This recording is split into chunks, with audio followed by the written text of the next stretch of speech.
কিয়ামতের মাঠে কিছু লোক থাকবে যারা মহান আল্লাহ তাআলার সামনে হাজির হবে একদম মানে ক্লান্ত পরিশ্রান্ত ভাবে, মুখে চোখে ক্লান্তের ভাব থাকবে।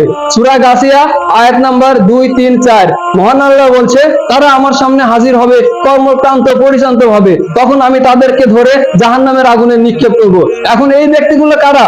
যারা আল্লাহর সামনে হাজির হবে হচ্ছে ক্লান্ত হয়ে, ক্লান্ত হয়ে, এই ব্যক্তি হলো তারা যারা হলো বিদাতি। বিদাতি ব্যক্তিরা তারা মনে করে যে আমরা ইবাদত করছি, কিন্তু এই মনে করে তারা অসংখ্য ইবাদত করে, অনেক বেশি বেশি ইবাদত করে, কিন্তু বেশি বেশি ইবাদত করার পরে কিয়ামতের মাঠে যখন দেখবে যে আহা আমি এত ইবাদত করলাম, আমার তো সওয়াবের অংশ শূন্য, আমার তো আমল নামা শূন্য, তাহলে এখন আমার কি হবে? আপনি পৃথিবীতে দেখবেন একটা লোক অধিক পরিশ্রম করার পরে যখন সে ব্যর্থ হয় তখন সে ক্লান্ত হয়ে যায়, সে তখন হতাশা হয়ে যায়। এই কারণে আল্লাহ বলছেন তারা আমার সামনে ক্লান্ত হয়ে হতাশা হয়ে আমার সামনে হাজির হবে। কারণ ওই বিদাতি ব্যক্তিরা কি করেছিল?